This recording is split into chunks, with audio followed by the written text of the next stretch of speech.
for this test, I decided to use the Nintendo Switch 2 exactly how many people would be using it, a portable console. So I only played in handheld mode. I ditched my TV, my monitor, and I was playing every day and playing different kind of games. And this is what I realized: battery life. Playing games like Hogwarts or Cyberpunk, which are extremely graphically intensive, I was able to get almost 2.5 hours throughout my game sessions. The battery never died on me though, but anytime I exceed the 2 hour margin, I realized that my battery was extremely drained, probably hitting about 20% of only battery life left, or sometimes 30% of battery life left. I never tried any light games. I only did heavy gaming because that's what most people will be using their Nintendo Switch to play.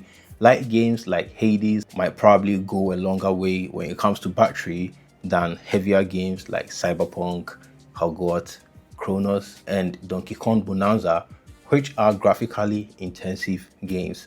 And so they eat a lot of the GPU power as well as the CPU power. So you shouldn't expect anything higher than 3 hours if you decide to play heavier games like these ones. Lighter games may have a different story, so I'll try to play some lighter games and later share my thoughts on how the lighter games run on battery on the Nintendo Switch 2 if you decide to do handheld mode. And then when it comes to comfort and ergonomics, it's something of a mixed bag, because for me personally, using the Nintendo Switch 2 as my only gaming console and strictly in handheld straight for 10 days, I didn't feel any hand fatigue. But I think it's only subjective to myself. Probably somebody with smaller hands than my own hands might face problems with the ergonomics of the Nintendo Switch. But personally, throughout my experience, strictly playing for 10 days in handheld mode, I never felt any hand fatigue, and the weight of the Nintendo Switch never weighed my hands down. I think maybe it's because I've got quite bigger palms or quite bigger hands, I wouldn't feel it. But I was thinking also about somebody who has got smaller palms and hands than mine. How is that person going to feel? But there is always a workaround. There are third-party grips that anybody with smaller hands who feels the discomfort of holding the Nintendo Switch 2 for longer gaming sessions could just purchase, and then it's going to elevate the whole gaming experience for that person. But personally, it was okay for me. The ergonomics was okay.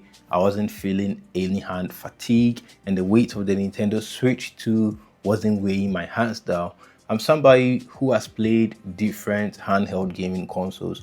I own the Nintendo Switch 1, and I also played on the Steam Deck, and the weight of the Steam Deck is way ahead of the weight of the Nintendo Switch 2. I think the Nintendo Switch 2 is one of the lightest handheld gaming consoles you can find on the market, so the weight wasn't a problem for me.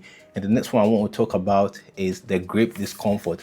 I wasn't feeling any kind of discomfort with the grips. The Joy-Cons are quite bigger than the Joy-Cons that were on the Nintendo Switch 1, and so I didn't feel any kind of discomfort. The edges are quite sharper, but like I always say, it's subjective. And so me personally, it was okay for me. No discomfort ever felt. Even if I played for 2-3 hours, if I had longer gaming sessions, I wasn't feeling that discomfort. So that's my experience. And also, one thing I realized on the Nintendo Switch 2 was the button placement. The button placement, it's okay, it's nothing bad, but sometimes it was a little bit too cramped for my hand because I've got quite bigger fingers. My fingers are quite bigger than usual. So, and my thumb is also bigger. So sometimes I found myself pressing buttons that I didn't intend to press, but it was nothing out of the ordinary. Even with my Xbox controller, I sometimes miss the buttons and I'll press different buttons that I didn't intend to press. So it's okay for me also, but like I said, the buttons on this are quite larger than what was on the Nintendo Switch 1. So anybody with smaller fingers might be okay with that. But with my bigger fingers, I sometimes found myself pressing on buttons that I didn't intend to press. And the next thing I want to talk about is eye strain and the screen experience for me throughout my 10 days of using the Nintendo Switch 2 as my only gaming console and strictly in handheld. Sometimes when I'm playing indoors, I'm okay with it, even with the lowest brightness. I'm okay, and I had been okay for the past 10 days. But sometimes when I took it outside to my workplace, which is an extremely bright and lit area, I found myself straining my eyes, especially when it comes to games that have a dark environment like Chronos the New Dawn. That game has got quite a darker environment, and so even with the highest brightness on the Nintendo Switch 2, I still found myself sometimes straining my eyes to see in darker areas in the game.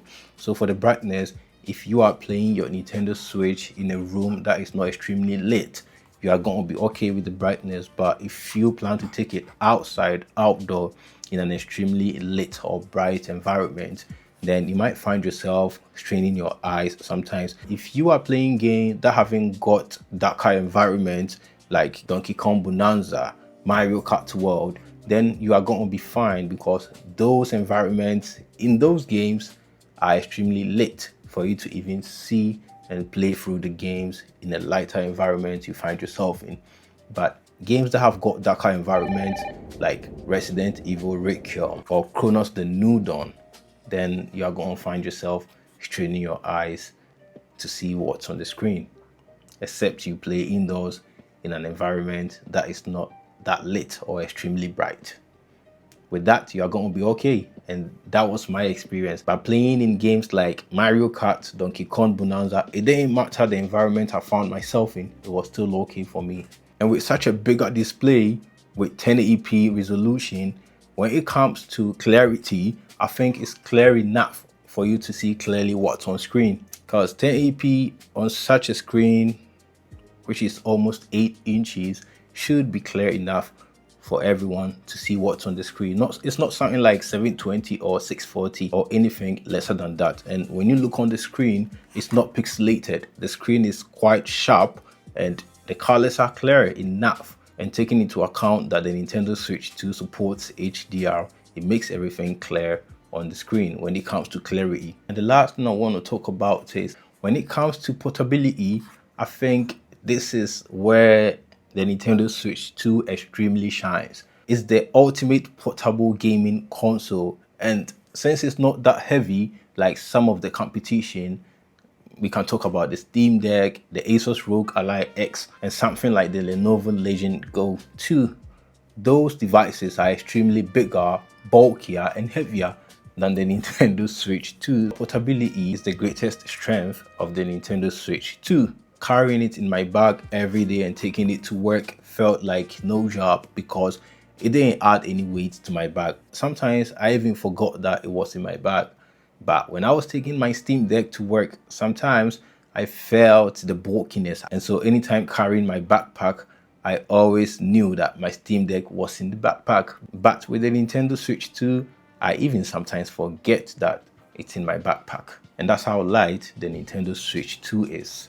So what has your experience been like living with the Nintendo Switch and playing it only in handheld mode? Let me know down in the comment section.